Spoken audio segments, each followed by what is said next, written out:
Usapang kalusugan para sa kabataan, inyong pakinggan. Usapang kalusugan para sa kabataan, inyong pakinggan.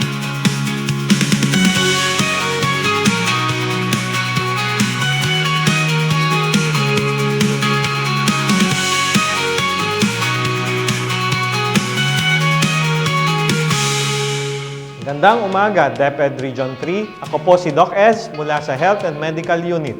Welcome muli sa ikatlong episode ng ating Simultaneous Health and Wellness Forum para po sa ating mga senior high school learners dito sa Region 3. At para sa huling episode ukol sa HIV, ibabahagi ni Ms. Jeliza Resede, ang ating HIV Program Manager mula sa Central Luzon Center for Health Development, ang tungkulin ng mga peer educators at ang kahalagahan ng mga school-based interventions para maiwasan ang pagtaas ng kaso ng HIV sa ating mga kabataan. Good morning, Ma'am Jeliza. So, magandang araw po sa inyong lahat. Sa araw na ito, ating pag-uusapan kung paano pa natin mapapalakas ang kabataan sa laban kontra HIV gamit ang peer education at mga programang pang-eskwelahan.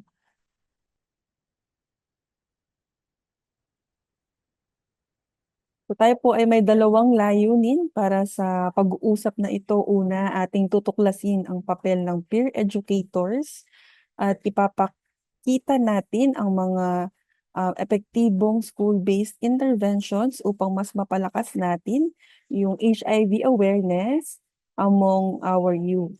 Lalong-lalo na yung mga nasa senior high school students natin. So bago tayo magtungo dun sa dalawang layunin, nais ko muna muli ipakita or bigyan kayo ng kaalaman kung ano ba yung HIV in 69 seconds. So aking ipi-play yung video na ito para malaman nyo yung basic HIV na dapat ninyong malaman.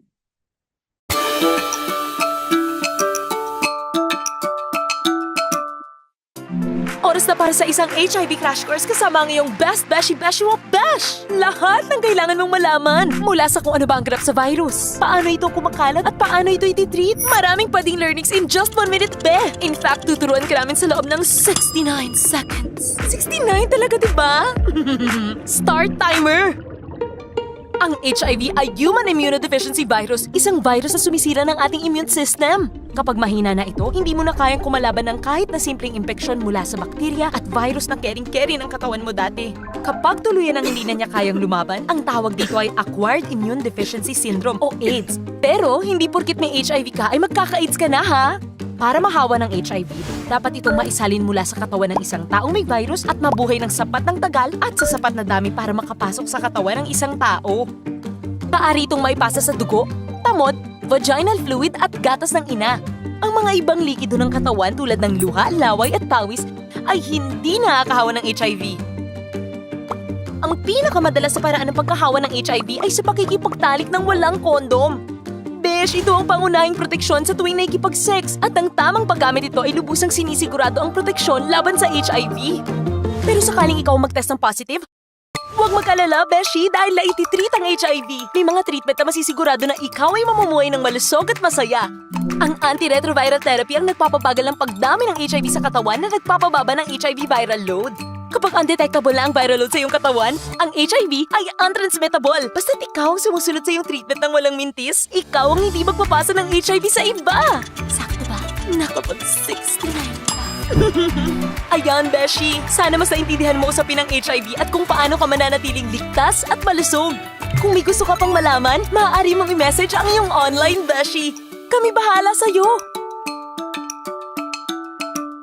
So, ayun na nga po, no? Yun yung HIV in just 69 seconds. So, importante na maintindihan natin na ang HIV ay hindi lang isang sakit, no? Ito ay isang isyung panlipunan at kailangan natin itong unawain para mapigilan ang pagkalat. Maraming maling akala, no, tungkol sa HIV at ang tamang impormasyon ay susi sa pagbasag ng stigma. Isa din sa nais kong ipakita bago natin pag-usapan yung dalawang objectives natin para sa session na ito ay yung kaso ng HIV dito sa Central Luzon. So makikita sa figure na ito na as of April 2025, yung age group na 15 to 24 taong gulang, ang pangalawang age group na may pinakamataas na kaso ng HIV. Bakit nga ba tumataas ang kaso ng HIV sa mga younger group? Kasi nakikita natin na madami pa rin ay ang may kakulangan sa kaalaman at takot na pag-usapan ito, 'no? At tatandaan natin pagdating sa sakit na HIV, hindi ligtas ang ating rehiyon. Kailangan natin ang bukas na pag-uusap at edukasyon upang mapigilan natin yung pagkalat ng sakit na ito, lalo na sa mga age group na 15 to 24 years old o yung mga kabataan. So tayo na ngayon ay magtutungo dun sa unang layunin ng ating pag-uusap na tutuklasin natin yung papel ng peer educators.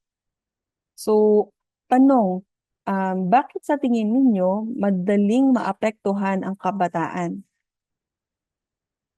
Sige nga. So, bakit nga ba kaya, no? Eto yung mga dahilan, 'no? Ang mga kabataan ay actually, 'di ba, tama, nasa yugto ng pagtutuklas ng sarili, ng relasyon, ng mundo. Eto yung mga time na gusto nating i-explore yung mga bagay-bagay, yung mga madaming mga first times, 'no? Mga naku-curious na i-try yung mga bagay-bagay, naku-curious na matutunan yung mga bagay-bagay, 'no? At dahil dito, madalas din tayong maapektuhan ng peer pressure. Yun nga, yung sinabi ko, yung curiosity, at minsan ay maling impormasyon. At hindi lahat ay may access sa tamang edukasyon tungkol sa HIV. Kaya mahalaga ang mga programa sa eskwelahan at yung peer education. So, ano nga ba yung peer education? So, ang peer education ay isang paraan na kung saan ang kabataan mismo or kayo, mga senior high school student, ang nagtuturo sa kapwa kabataan. Bakit ito epektibo? So, dahil mas relatable, tama? 'Di ba? Pag nag-uusap-usap kayo, nagkukwentuhan, mas nakakapag-react tayo dun sa kwento ng mga kaibigan natin, mas nakakapag-comment tayo, 'no? At mas naiintindihan natin sila. Mas naiintindihan nila ang wika, ang karanasan, at ang damdamin ng isa't isa, 'no? At sa ganitong pamamaraan, mas bukas ang usapan at mas malalim ang epekto.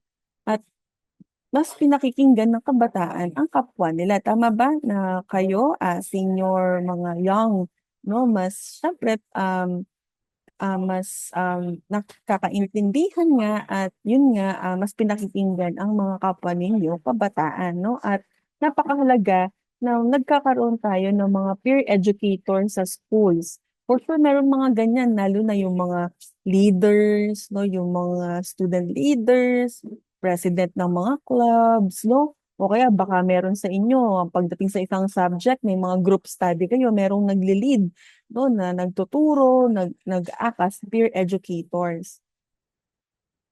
So, ano nga ba yung epekto ng peer educator? So, ang peer educator, hindi ito haka-haka, may mga ebidensya na nagsusuporta na epektibo ang peer education at may mga pag-aaral na nagpapakita na effective ito. Halimbawa, sa Nigeria, tumaas ang kaalaman ng mga estudyante tungkol sa HIV mula 27% hanggang 81% matapos ang peer-led sessions. Sa Pilipinas, may mga paaralan na din na nagpapatupad ng mga ganitong programa at nakikita yung pagbabago sa kaalaman, 'no, sa asal at sa pananaw ng mga kabataan. So, may tanong nga ako, 'no, dito sa mga nanonood or nakikinig ngayon, mga students or isama na din natin, 'no, yung mga teacher. So, meron po ba tayo dito na tinatawag na certified marites, 'no? Or 'di ba nauso ito dati? Ngayon hindi na yata siya masyadong uso, 'no? Ano ba yung mga certified marites or marites ka ba, 'no? O, 'di ba usually ang Marites sinasabi ano yung latest, 'no? O kaya 'di ba yung mga tsismisan, mga kuwentuhan, shine-share natin. May iba nga na ibang term pa 'di ba? Ano yung mga ibang term? Marisol 'no, mare, solve na, mga gano'n. Mare-con, mare, confirmed na. Ayan, at iba't ibang iba pa 'no. So, um, 'di ba kapag nag-uusap tayo, lalo na yun nga yung mga kaedad 'no, at, sinabi natin, "Mare eto yung tsismis, mare eto yung latest," mga gano'n 'no. Mas madaling natatandaan at mas madaling nagkakaintindihan, nagtatawanan pa nga minsan 'no. So, yun sana yung mga goal natin. Ang difference lang of course, ang gusto nating i-share as peer educators, kung magiging peer educators man tayo, ay, kailangan, tama 'no, at kailangan hindi siya nagbabago. Kasi 'di ba 'pag tsismis o kaya 'pag mga marites mabibilis, hindi sanay mag-share or magbahagi ng kaalaman. Minsan ang unang balita ay, halimbawa nakipag-date mga gano'n 'no. Um, Tapos tsinismis, tsinismis yung pagdating dun sa huli na nagtsitsismis ang sinasabi sila na, so nagbabago yung information 'no. So ang goal natin sa peer educator ang difference lang kailangan siguraduhin natin na hindi nagbabago yung impormasyon, laging tama ang impormasyon na ibabahagi natin para sa HIV. So, paano ba maging peer educator? So, siyempre eto yung mga kakailanganin 'no, ang pagiging peer educator ay hindi naman nangangailangan ng pagiging eksperto. Kailangan lang ng puso, malasakit at tamang training. So, kabilang sa mga kasanayang kailangang matutunan ay ang komunikasyon, pakikinig at leadership. Yun nga 'no, ability to influence, na mai-share natin ng tama at hindi nagbabago yung impormasyon. At, siyempre malaking tulong po dito yung mga teachers natin, um, sa pagga-guide 'no, sa mga student leaders or kung meron man mag-i-implement ng, pagbuo ng mga peer educator sa schools para sa HIV program, kailangan din po ng guidance 'no. At, lahat naman may potensyal, kailangan lang ng tamang gabay at suporta. So, kadalasan ito yung mga shine-share natin about HIV 'no, yung 1, 2, 3, 4 and 5 natin. Ito din ay nakapasok kanina dun sa, HIV 101 na pinlay natin in 69 seconds. So, kung halimbawa meron dito mga guro, o kaya mga student leaders ngayon na nakikinig o kaya hindi man leader pero gustong maging peer educator sa school, puwede naming i-share yung mga iba't ibang references or resources na maaari niyong gamitin sa pagpapalaganap ng tamang kaalaman tungkol sa HIV. Importante din yung sa number 5 natin, yung combination prevention kasi dito nakapasok kung paano natin mapipigilan ang pagkalat ng HIV. At kung, nakinig kayo dun sa mga previous sessions or previous na pag-uusap, mas idinitalye natin ito 'no. Kung hindi naman naka-attend, baka maaari na manghingi ng kopya through DepEd, puwede naman po nating i-share 'no, yung mga documents na shine-share natin for all. Another po siyempre, minsan 'di ba kapag nakikipagkuwentuhan, ishe-share natin yung awareness, malalaman natin kung paano yung prevention. Ang tanong ka diyan, saan ba natin i-a-access 'tong mga 'to? So importante na kapag nag-peer educator ay, mashe-share natin yung tamang impormasyon tungkol sa sakit, kung paano 'to maiwasan, paano nagagamot at siyempre yung kung saan makaka-access ng services 'no, para sa HIV. So yun yung ating peer educators. Ngayon naman, pangalawa, atin naman pong pag-usapan yung mga effective, school-based interventions na puwede nating gawin sa eskuwelahan. So ano ba yung peer or school-based intervention? So, atin pong tatandaan na ang paaralan ay isang ligtas na espasyo kaya't, gamitin natin ito sa edukasyon at pagbabago. Ang paaralan ay isang makapangyarihang lugar para sa pagbabago. Dito natin maaaring isama ang HIV education sa curriculum, no? Maaari din itong gamitin sa malikhaing pamamaraan tulad ng sa dula, sining o kaya storytelling. May mga clubs din, no, yung mga health clubs or other sports clubs or other clubs po sa schools na or campaigns or events na pwedeng magbigay ng space or opportunity, no, para sa kabataan para ma-share kung ano yung sa HIV natin, no. Actually meron po kaming module na document na pwedeng gamitin, no, ng mga schools kasi may mga exercises doon, creative siya in terms of advocating for HIV, no, or educating yung mga kabataan natin about HIV. At maganda din halimbawa merong mga meetings between schools, no, o kaya mga conferences or forum. Pwede rin tayong maglagay ng portion na kung saan pwedeng mag-share ng mga tagumpay or best practices, no. Pwede nating i-share yung resulta. Halimbawa, may isang intervention na nagresulta sa pagdami ng mga nagpapatest at mas kumukonti yung mga stigma.